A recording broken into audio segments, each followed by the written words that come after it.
Hey gang, welcome to another edition of Doc's Dumpster, where it's a review of the movie Cool World. Oh, what happens when a World War II veteran is being taken out by a drunk couple? Well, him and his mom were. He survived, and he winds up in a weird world full of animation. He's pretty much one of the few live characters in the movie, or in that world, I should say. This is pretty much what you get, except this whole world apparently started sometime around World War II, and then a cartoonist named Jack, he winds up creating Cool World and gets sucked into it, where he meets up with Frank, the World War II veteran, who tries to tell him over and over and over and over and over again, don't mess with doodles. Okay. So, as you can see right there, Cool World is full of really strange characters. And eventually, Jack meets up with Hollywood, and they wind up falling in love, having sex. Jack and Holly go to the real world, where Holly winds up getting some sort of a spike and tries to pretty much make the real world the animated world. But, of course, all that kind of goes for naught. Jack gets turned to some sort of a superhero, stops Holly, winds up turning the real world back into the real world, and he and Holly wind up back in Cool World with all these weird characters you can see right there.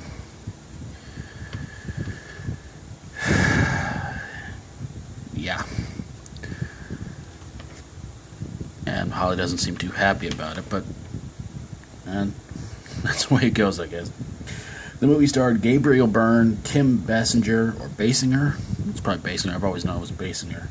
And Brad Pitt, and animation by the legendary Ralph Bakshi, who brought us a movie called Fritz the Cat, which for some reason I don't know why, but for a long, long time, I somehow mistaken it for Felix the Cat. Not sure how. Fritz the Cat is a adult cartoon. Felix the Cat Felix is a kid's cartoon. But now the question is, does this movie belong in a dumpster?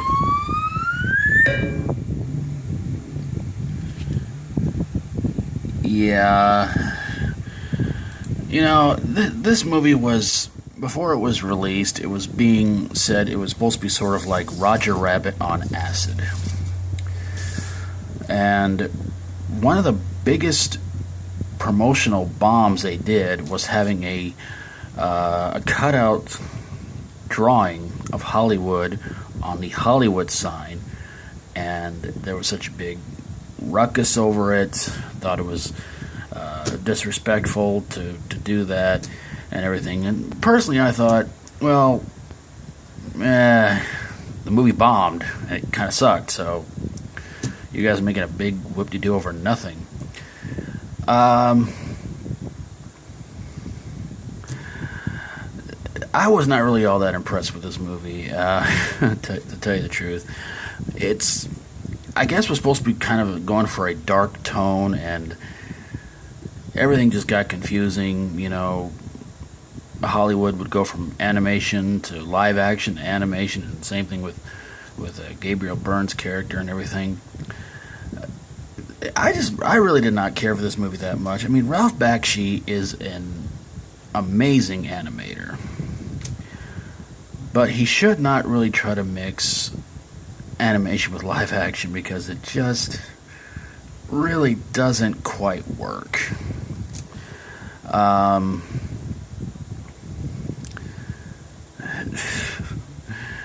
This was a pretty bad movie, but I wouldn't really say it's one of the worst of all times, but it's really not a movie I cared that much for, and I thought was really all that good.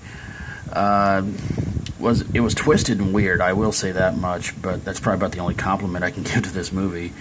And again, Ralph Bakshi, great animator, but he should really stick with animation. And that's about all I can say about this movie. But however you feel about it, I'd love to hear from you guys in the comments below. Leave me a comment if you like, and let me know what you think about the movie Cool World. Did you like it? Did you not like it? Let me know. And if you like my videos, feel free to subscribe. And if you've got a movie you think deserves to be in a dumpster, which hopefully doesn't switch from live-action animation after you throw it in there, send it my way and I'll get on it ASAP. Thank you guys so very, very much for watching, and until next time, as always, stay strong and rock on.